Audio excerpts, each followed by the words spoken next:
also ties back. I don't know if you would ever heard of a guy named Jay Bailey. He runs Jay. Weiss Center for Entrepreneurship. Yeah. He was giving a talk at CreateX, one of like the Georgia Tech startup incubators. One of our investors backed us through CreateX and said, "Hey, you don't have to go through CreateX, but it's available for you if you like it." And Jay Bailey was giving this presentation, kind of like keynote sort of talk to all the CreateX students.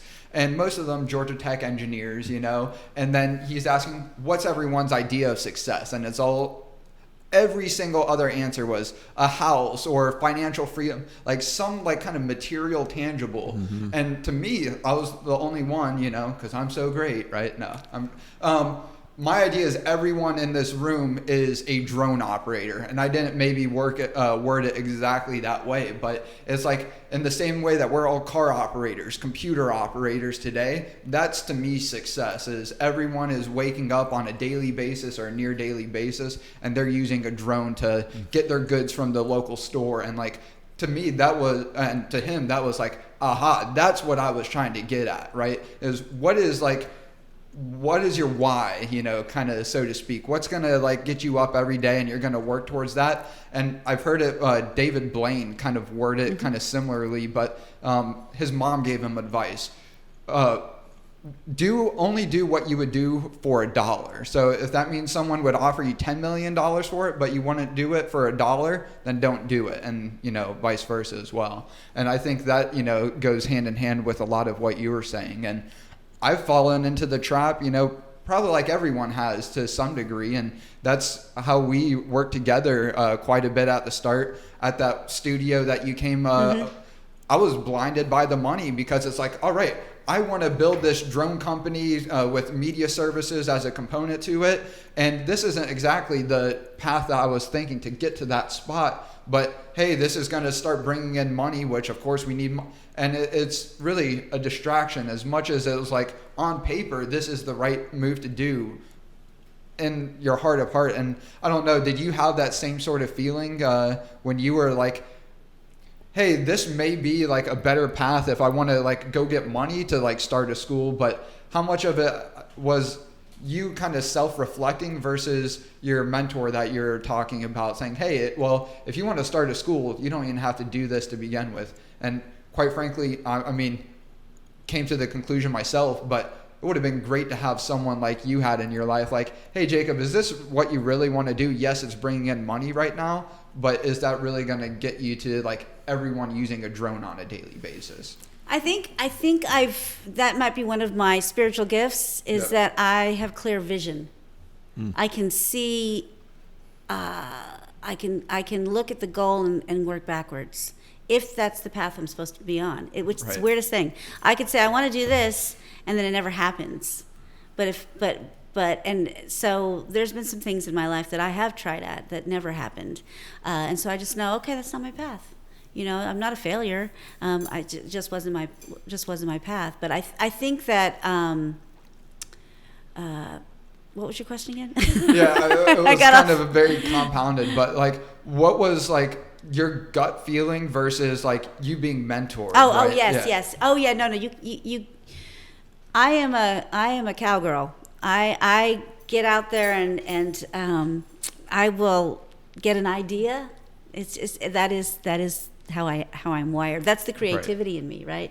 And it's kind of like the same thing when I after I sold the music schools, then I went to work for Mellencamp. We talked about that, and the theater, and then a friend of mine, Matt Still, I don't know if you know Matt. He's an amazing producer in this town. He called me one day and he said, Peggy, Callawell Fine Arts Center is looking for an executive director. And I'm like, Calla what? And he goes, I go, what is that? And he goes, it's a nonprofit. And I said, it sounds unprofitable. I just sold my school, so I had money, right? And so I said, oh, I don't need a job right now. And he goes, no, they're looking for a director. They need revival, and you're it. And I'm like, he's like, they've had like 200 applicants, and you're it. And I'm like, what? And so you don't tell a guy that works with Elton John no, right? And a dear friend. And so I was like, okay, I'll go check it out. I get there. This is an answer to your question. I get there. I have no intention of working in this job. I get out of my car, and I knew I was going to work there. I knew I was going to get that job. And that's, of course, I'd like to say it's the Holy Spirit, but for me, I just knew. And that wasn't, I remember calling my husband and saying, this is a big job. It's going to be a wee job. And so in my mind, I'm thinking a wee job, meaning he's going to be hearing about it. Well, it was a lot of renovations. It's a historic property, Candler property. There was a lot of raising of money and rehabilitating the buildings. Right, like we built a recording studio there. Nice. Adventures of a Lifetime. Coldplay was mixed there. Oh, and wow. So okay. there's a whole nother story. But yeah, everything kind of folds in. There's no plan. Yep. I don't sit back and go, how do you think I can do this? I'm always like, and maybe that's a problem. It's like coming today here. Like there was no plan. I was like, I have no idea what I'm going to talk about. And Being adaptable. Realizing, okay, I have a good feeling about this. Trusting myself and figuring it out. Yep. Was it hard? Yeah. Did I work 80-hour weeks? Did I think that I was going to be able to score films, compose films at night because I had a full staff? Yeah, I thought that. No, I didn't score any music while I was there. But I did revive the music program there and the concerts. And we built this wonderful recording studio, and somehow it all just starts to click if you're open. Yeah, if you're right. open to ideas, kind of like when you've received investment and things like that, I just kind of was like, okay, I don't know how to raise money, but I do know musicians, and I know they can play, and I know this. So I just brought in friends of mine would bring in people. We brought in the Grammy stuff there. We brought in CeeLo. We brought in, remember, Mickey Thomas. We brought in Phil Tan, who's a multi-Grammy winning mixer, and he set up shop there and mixed all these records there. I mean, it is it's a little nonprofit on a 12-acre estate, and I gave 5 years of my life to that, but I knew when I was done. So that's the thing. That's one of my gifts. Some people don't know when they're done, and they never get over it. Yep. I knew I was done. I didn't know what was next, but I knew I needed to get back into the music again. And that Nice. job, and my husband and I made a list.